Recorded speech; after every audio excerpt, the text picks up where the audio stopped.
നമസ്കാരം. നവകേരള സദസ്സിൽ മുഖ്യമന്ത്രി പിണറായി വിജയന് നേരെ KSU പ്രവർത്തകർ നടത്തിയ പ്രതിഷേധം റിപ്പോർട്ട് ചെയ്തതിന്റെ പേരിൽ 24 ന്യൂസിലെ മാധ്യമ പ്രവർത്തകയായ വിനിത വിജിക്കെതിരെ IPC 120B അതായത് ക്രിമിനൽ ഗൂഢാലോചന ചുമത്തിയതിന് തൊട്ട് പിന്നാലെ ഇപ്പോൾ വീണ്ടും സംസ്ഥാനത്ത് മാധ്യമ സ്വാതന്ത്ര്യം ഹനിക്കുന്ന നടപടിയുമായി രംഗത്തെത്തിയിരിക്കുകയാണ് കേരള പോലീസ്. തിരുവനന്തപുരത്ത് 3 മാധ്യമ പ്രവർത്തകർക്കാണ് നിലവിൽ നോട്ടീസ് നൽകിയിരിക്കുന്നത്.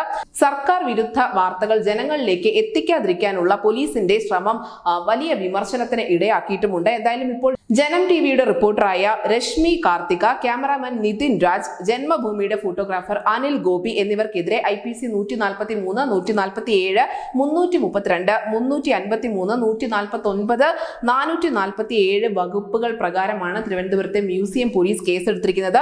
DGPയുടെ ഔദ്യോഗിക വസതിയിലേക്ക് മഹിളാ മോർച്ചയുടെ പ്രവർത്തകർ നടത്തിയ പ്രതിഷേധം റിപ്പോർട്ട് ചെയ്തതിന്റെ പേരിലാണ് ഈ മാധ്യമ പ്രവർത്തകർക്കെതിരെ ഇപ്പോൾ നടപടി ഉണ്ടായിരിക്കുന്നത്.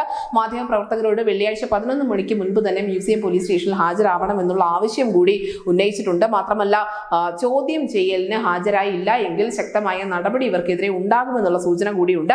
മഹിളാ മോർച്ച പ്രവർത്തകർ നടത്തിയ പ്രതിഷേധ മാർച്ച് റിപ്പോർട്ട് ചെയ്യാനെത്തിയ മാധ്യമ പ്രവർത്തകർ DGPയുടെ ഔദ്യോഗിക വസതിയിലേക്ക് അതിക്രമിച്ച് കയറി എന്ന കാരണം പറഞ്ഞുകൊണ്ടാണ് ഇത്തരത്തിലുള്ള ഒരു നടപടി കേരള പോലീസിന്റെ ഭാഗത്തു നിന്നും ഉണ്ടായിരിക്കുന്നത്. മാധ്യമ പ്രവർത്തകർക്കെതിരെ ശക്തമായ നടപടികളുമായി പിണറായി വിജയന്റെ ഭരണകൂടം അല്ലെങ്കിൽ CPMന്റെ ഭരണകൂടം മുന്നോട്ട് പോകുമ്പോൾ അതിനെതിരെയുള്ള പ്രതിഷേധങ്ങളും പൊതുസമൂഹത്തിൽ നിന്ന് പോലും ഉയർന്നു വരുന്നുണ്ട്. News desk, news Malayalam.